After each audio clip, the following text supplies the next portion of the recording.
Is Google about to disappoint its most loyal Pixel fans with the Pixel 10?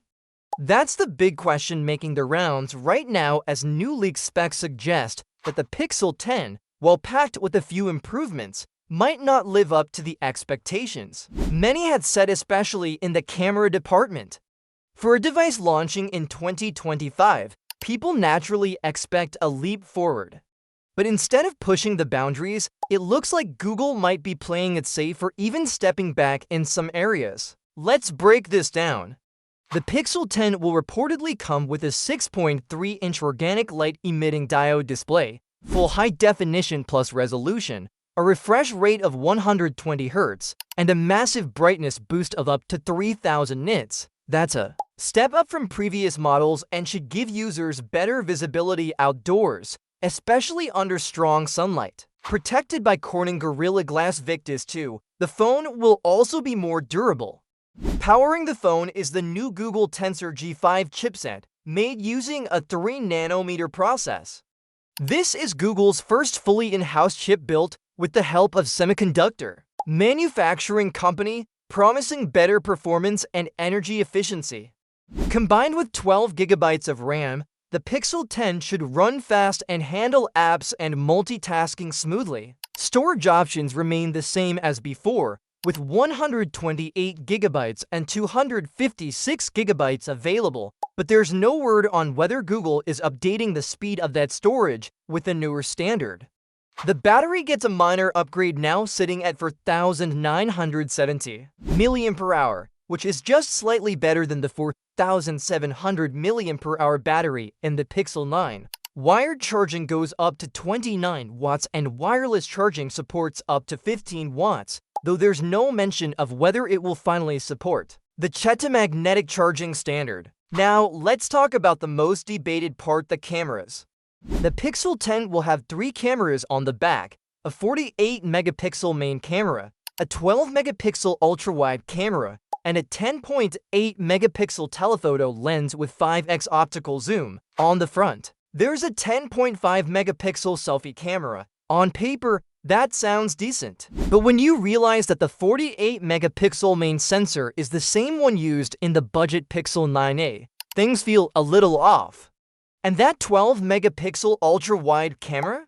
It's actually a downgrade from the Pixel 9's 48-megapixel ultra-wide. The new telephoto lens is the only real upgrade, but even that is taken from the Pixel 9 Pro Fold, not a brand new sensor.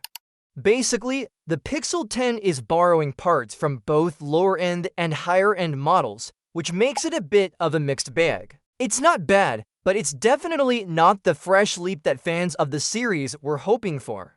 The overall design of the Pixel 10 doesn't seem to change much either. It's still expected to keep the same look as last year's model, with the familiar rear camera bar and a polished, minimal build. So while you'll get some nice improvements in display brightness, chip performance, and battery capacity, the camera choices may leave users questioning if this phone really deserves a full upgrade. The expected price of $799 for the base model and $899 for the 256GB version seems a bit too much considering the lack of standout features. Google is rumored to announce the Pixel 10 on August 20th, with sales starting on August 28th. Of course, things could still change before launch, but unless there are surprises in store, this might not be the upgrade many fans were hoping for. So, what do you think? Are you still excited for the Pixel 10? Or are you planning to wait for the Pixel 10 Pro or even look elsewhere? Let us know your thoughts in the comments. Give this video a thumbs up if you found it helpful, and make sure to subscribe to stay updated on everything Pixel. Is Apple already too late to lead the foldable phone market? That's a question many are starting to ask, as new leaks reveal Apple's first foldable iPhone might not launch until the end of 2026. Meanwhile, Samsung will likely be unveiling its 8th generation foldable by then, the Galaxy Z Fold 8, and based on early reports, Samsung might still keep the upper hand in a few important ways. Let's break this down in simple terms. Even though Apple is finally getting into foldables, Samsung's experience and current hardware could give it a clear lead in three key areas: screen size, camera setup, and daily comfort when using the phone. First, let's talk about size, and no, not the size of the phone in your pocket, but the screen you get once you open it. Samsung has been pushing large foldable displays for years. Their upcoming Galaxy Z Fold 7 is already rumored to feature an 8-inch inner display that's pretty big for a foldable. Apple's first foldable iPhone, on the other hand, might only offer a 7.58-inch foldable screen. Some reports mention a possible 7.8-inch size, but even then, Samsung's device would still be slightly ahead for users who want to browse, stream, or multitask. Every inch counts, and Samsung might just offer more of it. Now, let's move on to the cameras. The leaks suggest Apple will go with two rear cameras, each with 48 megapixel resolution. That sounds fine, but there's a catch: no mention of a telephoto lens. That means limited zoom capability without losing image quality. Samsung, however, is going all out. The Galaxy Z Fold 7 is expected to keep its powerful setup: a 200 megapixel main camera, a 12 megapixel ultra-wide, and a 10 megapixel telephoto camera. By the time we see the Fold 8, Samsung could even upgrade the ultra-wide or telephoto cameras to 50 megapixels. That kind of setup gives users more options, whether it's wide shots, zoomed-in images, or super sharp detail. But there's one more thing that might matter even more in daily life: how the phone feels in your hand. Apple's design is rumored to be inspired by the iPad mini, which could mean a wider phone when it's folded shut. That might look cool on paper, but could make one-handed use a challenge.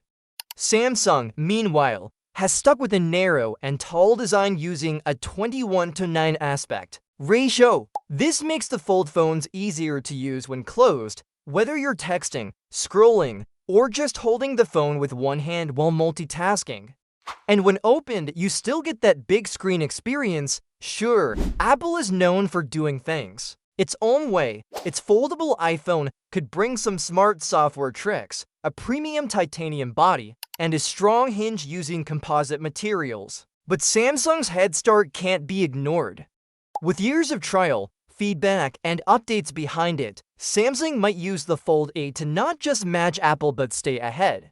Also, we can expect Samsung to go all in next year, knowing they're about to face Apple in the foldable market for the first time. They'll likely bring bigger upgrades and extra polish to the Fold 8 to make sure it shines. So, even though Apple is finally joining the foldable party, Samsung may still be the one setting the standard. Bigger screens, more flexible cameras, and a design that actually makes sense in your hand. That's what the Galaxy Z Fold 8 could offer. Now the question is, will Apple change the game when it arrives, or will Samsung stay ahead by keeping things simple but effective? What's your take? Let us know in the comments. Hit that like button if this gives you something to think about, and make sure to subscribe so you're always updated with what's coming next in the world.